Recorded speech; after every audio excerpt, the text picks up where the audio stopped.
Hi,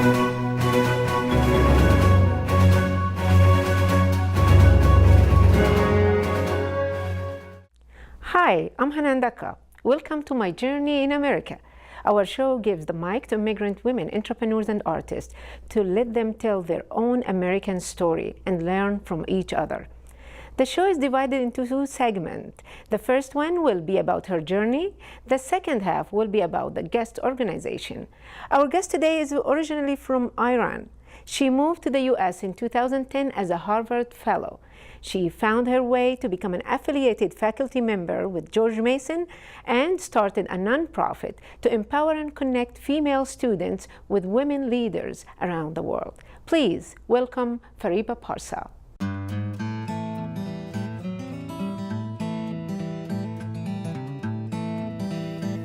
When I was 12 years old, I wanted to bike on the street. But this was not permitted. My mom said, "No, you're a girl." The year was 1977 in Iran. My mother had been a witness of sexual harassment as a girl biking at my age. She didn't want it happen to me. It was hard for me to accept the message. I saw all men on the street as hungry wolves and myself as a baby lamb. I saw myself powerless and a victim. I compared myself to my brother. He could bike on the street and just stand on the corner and watch people. He could have a girlfriend. It was cool for him, but terrible for the girls. If I copied my brother's behavior, I was called a prostitute.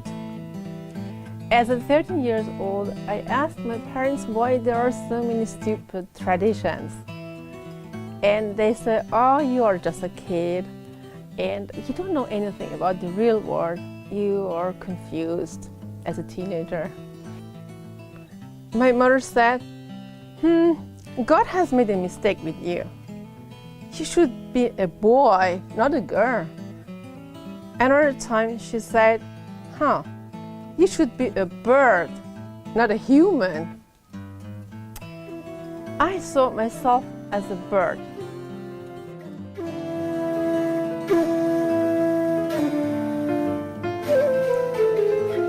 I left Iran at the age of 17. I lived in India, Germany, and in Denmark. Then I moved to US in 2010, where I worked as a fellow at Harvard University. Living in the US and studying self-development books awakened my spirit. I understood that all humans are connected. Not only all human, but entire universe. We are all connected. And I understood the oneness of all of us. Welcome back. Welcome, Dr. Fariba, with us today.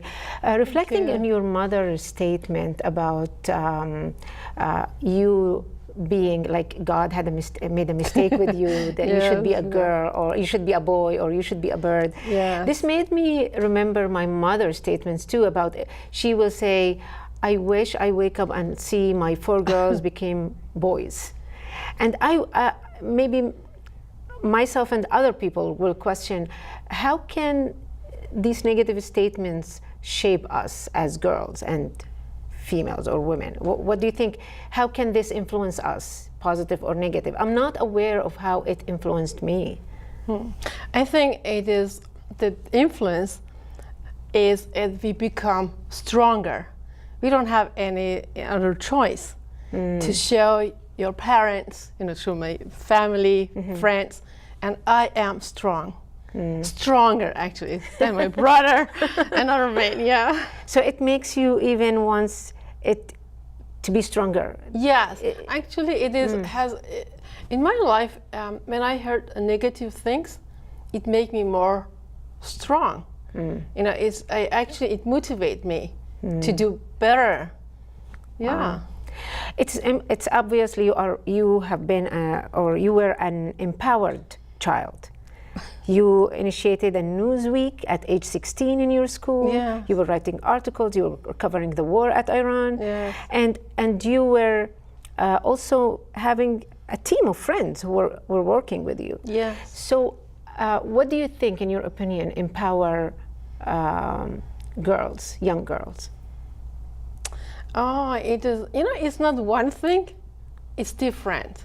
It can be, I think my father was a role model. I look at my father and I really want to have a job and an exciting life. I didn't want to be a housewife and just take care of children. And my mom was stay at home. Mm-hmm. And I didn't want to be like her. Mm-hmm. And one thing. The other thing, I think I love reading. Mm. I really enjoyed reading novels, books. And when I was second, third grade, at my school, I started a little library. So I collect money from students and about books, and so students could borrow the books, and then I get some just a little money, and then I collect a lot of books shared with our students. That time in my school we didn't have any library.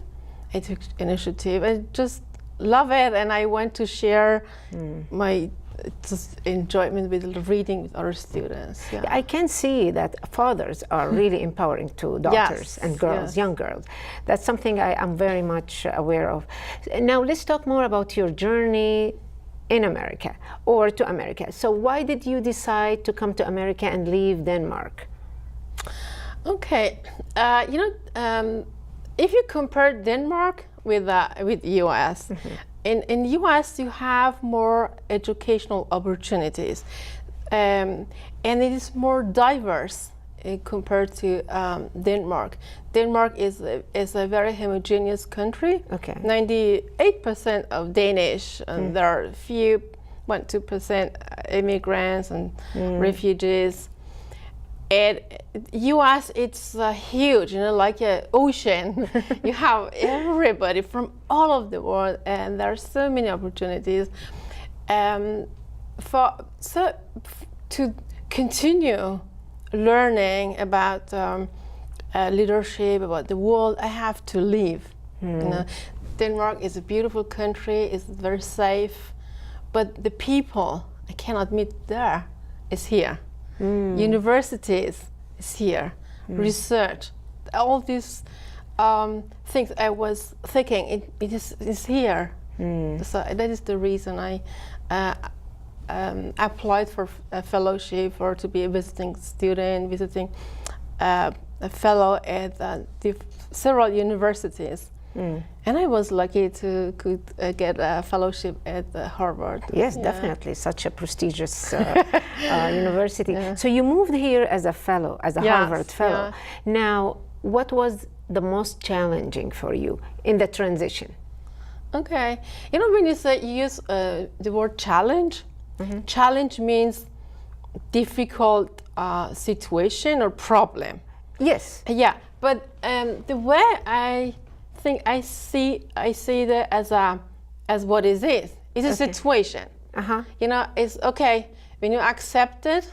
It is what it is, and then you find how can I solve this problem, this situation. If you are from A to B, how you can move.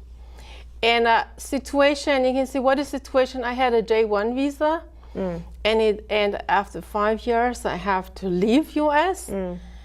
And I accept it. That is the law. You can come to U.S. as a visiting scholar, and it's J1, it's 5 years, finished. You have to leave. That is what it is. And I say, okay, what are my opportunities? What can I do? If you thinking to find solutions. You find solution, yes. If you think, it's a problem, you just get more problem. But I think it's the mindset to be solution orientated. It's okay, what is the solution for this? And see this as an adventure, you know, it's just not as a difficult. It's just something, okay, it's difficult, but difficult time makes you stronger. Yes, I agree. But sometimes we would like America to be more like ready for immigrant women. I feel immigrant women are not very much understood, their needs. I mean, do you think there can be better environment when you just come to the country as an immigrant woman? As immigrants, when you come to U.S., and, yes. I think there are many non-for-profit organizations, there are many community, you can connect with them. You know, I think it is immigrants, women, no matter immigrant, any person, if you know what you want, you know your goal, and say, okay, I come here, I want to achieve this, and how can I find these people or this job or funding, anything. And you find it, you know, you ask one person, it's actually like a adventure, because that person has a piece of the puzzle. Yes, and so yeah, you can contact that person, and then you contact that person, or you can see that's an organization, and you find it. It is very exciting, you know, if you enjoy the process. Success is not a destination. Success is a process. If you enjoy the process, you will be successful, yeah? Yes, you will enjoy every minute. Yeah. No, okay, but now if you compare US and Denmark. Yes.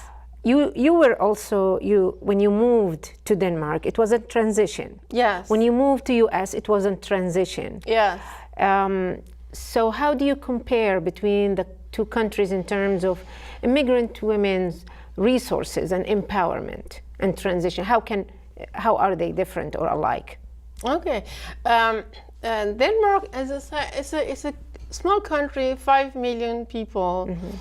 It's the size is very small, you know, and not so many immigrants or refugees come to the country. And as a refugee, there is refugees organizations, and it is the government have these organizations.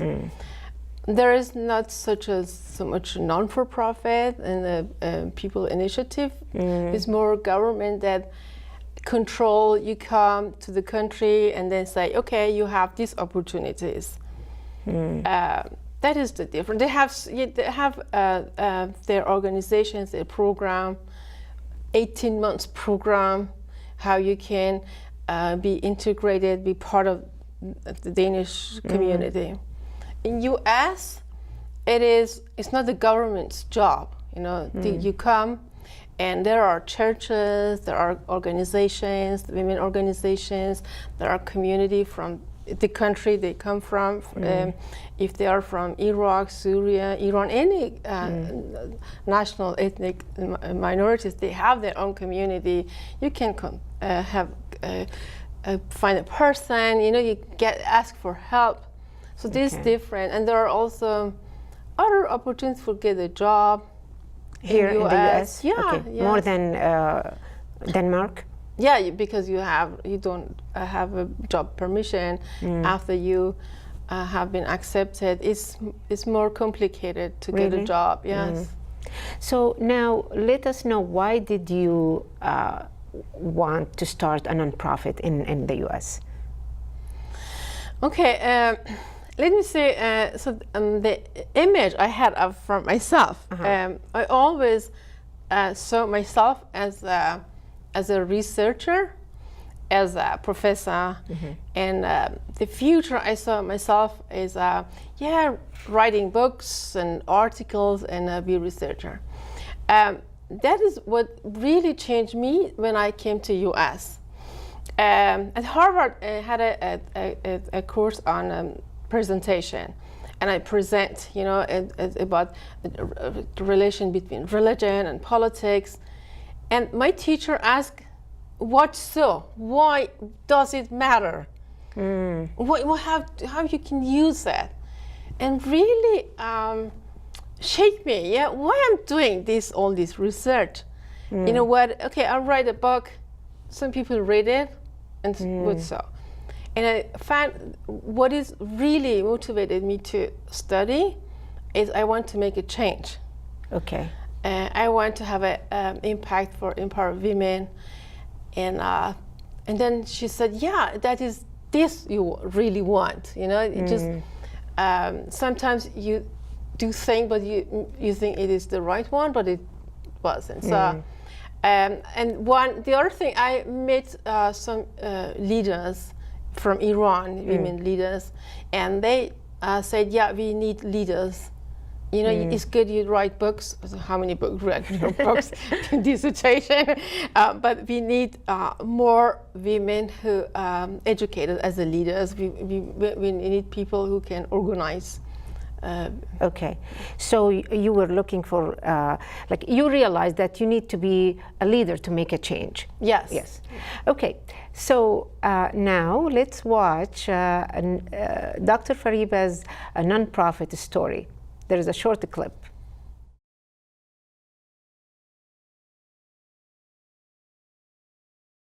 That is the idea of, is creating a global sisterhood.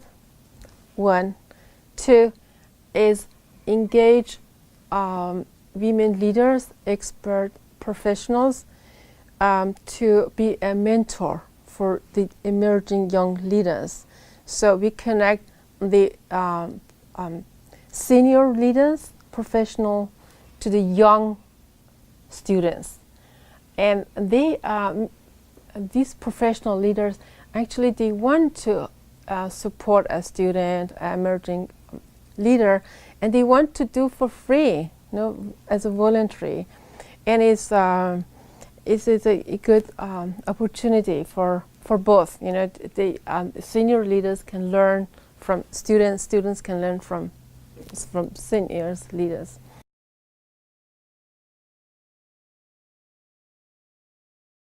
My challenge today is to get financial support.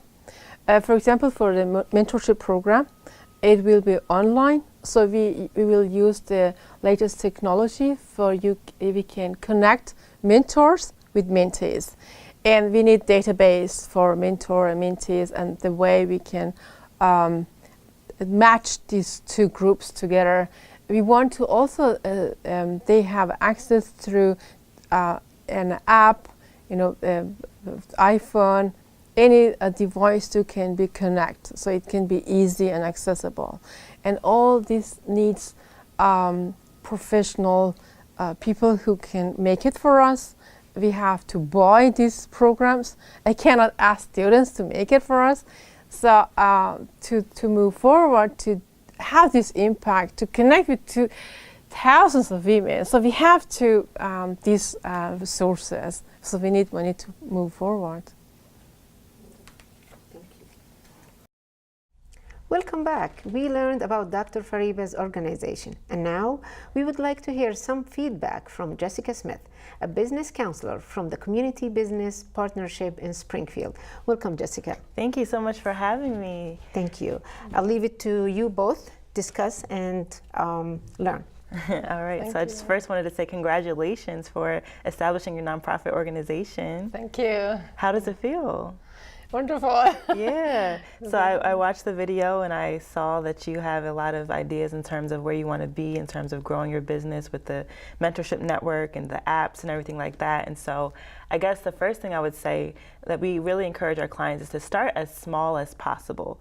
So I guess I would want to ask you where you are currently with your mentorship network. How many different mentors do you have? How many students do you have? And how has your progress been in terms of the events that you've done so far? Because I know you've done some events recently. Yeah. At George Mason University, we had some seminar about mentorship. We had a focus group for international students, asking students what their needs. So our program is not only mentorship. It also we are on the way to create a student organization. It's called Well Student Organization. So this student is a drive for this mentorship program. Yeah, absolutely. Because we know their needs and what they like to have looking for a mentor. The other thing, we also working to create relationships to other women's organization in U.S. and beyond. You know, in Virginia we have collaboration with American Association University Women, and co-president for AAUW in Virginia. She's also vice president in our organization. We have also tried to create relationship with other departments, centers. So it's a huge work, you know. It's building relationship, student organization, and also we had tried to create relationship with American University in Afghanistan and the State University of Armenia, and we have women from Bangladesh. You know, there's I could say there are so much need and interest for this project. And it is huge. It's so many things. Yeah, it sounds like a lot. So I think the easiest way would be to fine tune it as much as you can. So is there an ideal student who would be part of the student organization? So tell me about her. You know, what interest, what major is she in? You know, what are her interests professionally? Like, is there a specific type of woman that would be interested in the organization? And then maybe from there you can start to pair her with some of the other women that you know professionally and start to market toward the greater George Mason University, so that you're getting the right people, kind of thinking about in terms of like customers, right? Thinking about a business, the right people who are going to be coming into this and be a part of the organization. So can you tell me a little bit about the ideal student who would be interested in WELL? Okay, and the ideal student is a female student, young, and if she is want to improve herself to be a leader. And the purpose of her leadership is to have a positive impact in her own, you know, family, society. So it doesn't matter if it's a business or politics or media, anything. We think women's leadership have a positive impact in their community. So if a student think bigger than herself, you know, it's not only me and my education, my career, but thinking bigger. And so that is the person you would like to. Makes sense. So I myself graduated from George Mason University. I know there are hundreds of student organizations to choose from. So being a small organization just starting out, you know that there's going to be competition in terms of all the other established student organizations. And so what you all have to do is really figure out what your value proposition is to these students, how you are going to be able to take them further in their careers. Because maybe some student organizations, it's just for fun, it's just to kind of maybe build some leadership skills as well, but maybe it's more so just in terms of right in the college, you know, just with the span of the 4 years in college. But it sounds like you are trying to take them beyond the 4 years of college into the professions, maybe into different spheres. So really that may be part of your unique value proposition, is that you are pairing them with mentors who are going to be literally attached to them in their field, that they can, you know, have that relationship with them afterwards, right? And so figuring out what it is that makes you guys set apart from all the other women's student organizations. There's sororities out there that they focus on leadership. So leadership is a buzzword, you know, to the point where you say it enough, you know, it doesn't really faze anyone, because everyone is branding leadership, you know. So really getting to the point where yours is different and really making sure you find that sweet spot will really help you out. So that's an interesting point. I mean, what do you think your organization offer? Do you know what other organizations offer? How are you different? Is it the mentorship? Is it? First, we do not compete to any organization. You know, I think I use the word completing, not competing. Completing first. Second is, I think it is what we do is it's mentorship one, but it is helping students to find their own life purpose. You know, we go very deep. It's not only 4 years or 3 years of education. It is about to find out what is my purpose, what is my values. So for these students, we have 3 phases. The first phase is more self-awareness and find your values and your purpose. And then second is to educate in leadership skills, like traditional leadership, like negotiation skills and so on. And then the third is a mentor. So the mentor knows what the student wants. So it is it's a journey. It sounds like coaching. Yes. It starts with coaching. So I know that George Mason has a coaching program, and there's probably some connections that you can make with there that you can maybe bring in some of the coaches and have them do some sessions with them. Have you considered that? Yes, actually, in the a board, we have a board of directors, and one of them is a coach, is a professional coach. She's living in California, so we really love to coaching students. Yeah, absolutely, because I see a lot of young women, they go out and they hire coaches once they graduate from college because they don't know, they don't have that experience through their majors, through their curriculum, through their regular course classes where I'm really going deep and figuring that out. So I think that's really great that would be kind of your unique value proposition with WELL, is that this isn't just a regular student organization where we do mentorship. This is a place where you're really getting really sound coaching practices, and then we can then place you exactly where you need to be. So that's great. Yeah, thank you. Thank you so much. Thank you for being with us today, and thank you all. And please don't hesitate to leave a question or a comment for Dr. Fariba or Jessica Smith, or any suggestion about how she can move forward. Thank you, and see you next time with a new story and a new journey.